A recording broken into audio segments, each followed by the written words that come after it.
Reading from the Founder's Bible, an article titled, "Do Not Hinder Them."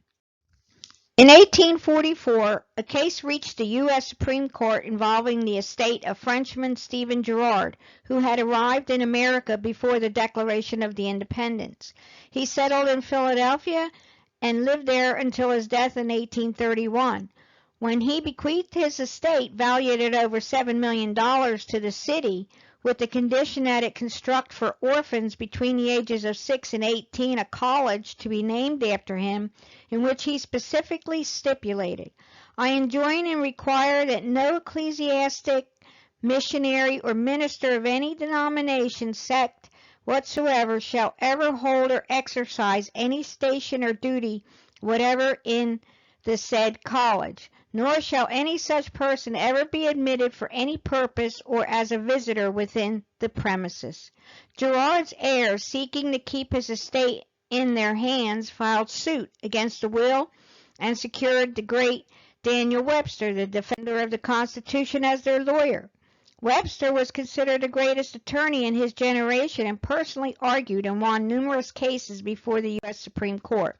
In fact, it is reported that opposing attorneys, when learning that they would be facing Webster, would sometimes withdraw from a case rather than face his genius.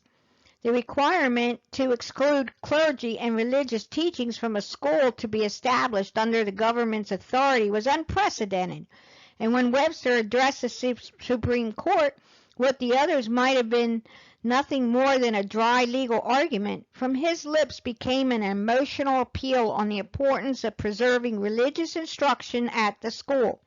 His argument before the court lasted 3 days, throughout which time he repeatedly attacked the school for its anti-Christian posture, telling the court, "The plan of education proposed by Mr. Girard is derogatory to the Christian religion, tends to weaken men's reverence for that religion and their conviction of its authority and importance, and therefore, in its general character, tends to mischievous and not to useful ends.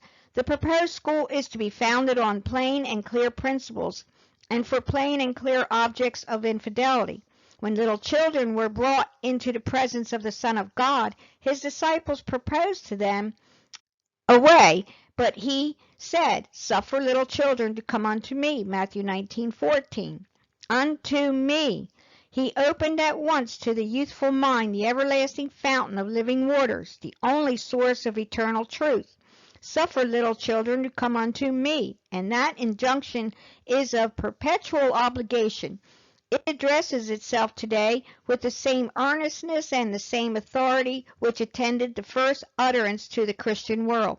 It is of force everywhere and at all times.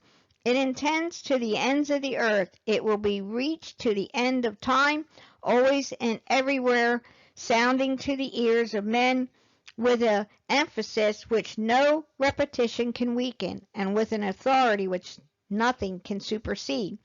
Suffer little children to come unto me. I blame not Mr. Girard because he desired to raise a splendid marble palace, but his school of learning is not to be valued because it has not the chastening influence of true religion, because it has no fragrance of the spirit of Christianity." Webster opposed any plan of education that forbade children to come unto him at school.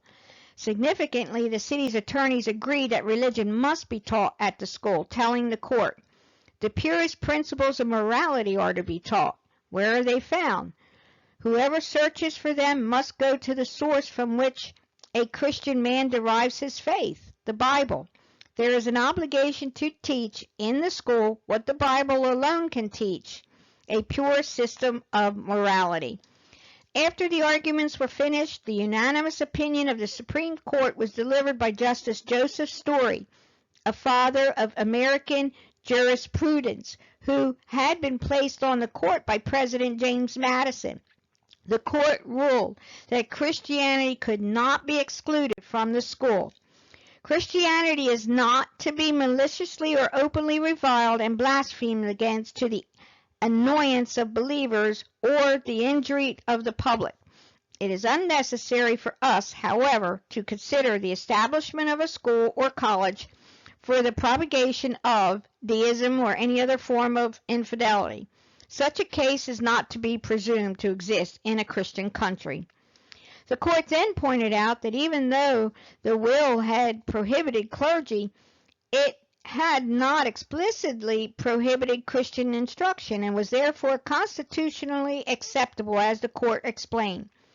While may not laymen instruct in the principles of Christianity as well as ecclesiastic the clergy, and we cannot overlook the blessings which such laymen, by their conduct as well as their instructions, may impart to their youthful pupils. Why may not the Bible, and especially the New Testament, without note or comment, be read and taught as a divine revelation in the college, its general precepts expounded, its evidences explained, and its glorious principles of morality inculcated? Where can the purest principles of morality be learned so clearly or so perfectly as from the New Testament? Where are the benevolence, love of truth, sobriety, and industry so powerfully and irresistibly inculcated as in the sacred volume? Many legal controversies had marked the case, but on the issue of Christian teaching in this government-run school, all parties agreed. The plaintiffs' lawyers had said that education without Christianity was repugnant. The city's lawyers had declared it obnoxious, and the Supreme Court said it couldn't be permitted, that biblical and Christian principles must be taught in schools. Webster had based his argument on Jesus' declaration in Matthew 19:14. Suffer little children to come unto me. He was quoting from the King James Version. Modern versions translate this phrase as do not hinder them from coming to me, Matthew 19:14, or permit the children to come to me, Luke 18:16. But Mark 10 adds another element with the scripture recording. When Jesus saw this, the children being stopped from coming to him, he was indignant and said to them, permit the children to come to me. Do not hinder them. Notice that the attempts to prevent children from coming to him, Jesus was indignant. That is, by definition, he was angry and outraged. With so much of our American education today deliberately and even stridently working to keep God out of the public school system, the misguided efforts to produce a religiously neutral environment actually impose a godless one. As opposed to promoting freedom, allowing for inquiry and guidance, their religious intolerance prevents children from coming to him at school.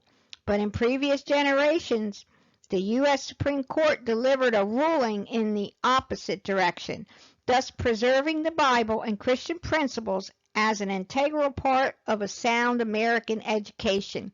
Permit the children to come.